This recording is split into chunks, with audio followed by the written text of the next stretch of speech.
School of management sciences Varanasi के computer science विभाग द्वारा आयोजित 2 दिवसीय राष्ट्रीय कॉन्फ्रेंस नेवेस्टजेन एआई नवाचार वैश्विक रुझान और सस्टेनेबल टेक्नोलॉजी की खोज का शुभारंभ हुआ। उद्घाटन सत्र में देश के प्रतिष्ठित तकनीकी संस्थानों व उद्योग जगत के विशेषज्ञों ने एआई के ऐतिहासिक विकास, भविष्य की संभावनाओं और उससे जुड़े सामाजिक नैतिक आयामों पर गहन विचार विमर्श किया। कॉन्फ्रेंस में विभिन्न विश्वविद्यालय, शोध संस्थानों और उद्योग प्रतिष्ठानों से आए सैकड़ों प्रतिभागियों ने हिस्सा लिया। मुख्य अतिथि प्रोफेसर अमित पात्रा, निदेशक आईआईटी बीएचयू ने कृत्रिम बुद्धिमत्ता के आरंभिक चरणों से लेकर आज के अत्याधुनिक रूप तक के विकास की विस्तृत व्याख्यान की। उन्होंने बताया कि एआई कोई अचानक हुई खोज नहीं है। 80 के दशक में ही इसके वैचारिक नींव मजबूत हो चुकी थी। नीलसन की पुस्तक प्रिंसिपल्स ऑफ इंटेलिजेंस में एआई की आधारभूत संरचना, knowledge representation, logic based models और एक्सपर्ट सिस्टम की चर्चा की गई थी।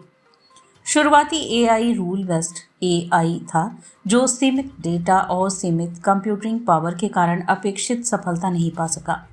उन्होंने कहा कि आज एआई के पुनरुत्थान का मुख्य कारण 3 बड़े कारक हैं। बिग डेटा का विस्फोट, जीपीयू आधारित सुपरफास्ट प्रोसेसिंग, अत्याधुनिक न्यूरल नेटवर्क आर्किटेक्चर हैं। उन्होंने एआई को एक व्यापक कंप्यूटेशनल प्रणाली बताते हुए कहा कि एआई का वास्तविक सार यह नहीं कि मशीन सोचती है या नहीं, बल्कि यह है कि मशीन किस हद तक मानव स्तरीय निर्णय प्रक्रिया का अनुकरण कर सकती है।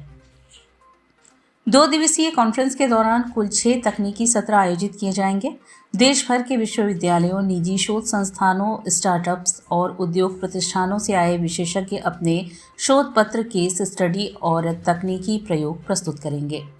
उद्घाटन सत्र का संचालन डॉक्टर भावना सिंह ने किया, जबकि प्रोफेसर शंभू शरण श्रीवास्तव ने धन्यवाद प्रस्ताव दिया। इस अवसर पर प्रमुख रूप से निदेशक प्रोफेसर पीएन झा, कुलसचिव संजय गुप्ता, प्रोफेसर कमलशील मिश्र, professor Anand Prakash Dubey, professor Ram Gopal Gupta, Sushil Kumar, doctor Sandeep Kumar Gautam, विभिन्न विभागों के संकाय सदस्य, शोधार्थी और छात्र बड़ी संख्या में उपस्थित रहे।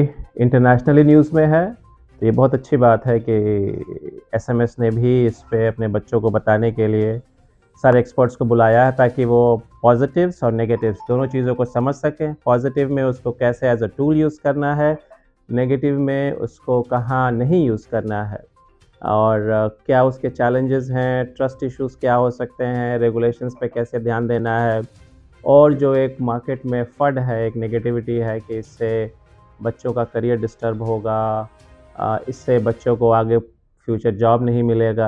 आई थिंक ये सारी चीज़ें बच्चों को समझ में आएंगी।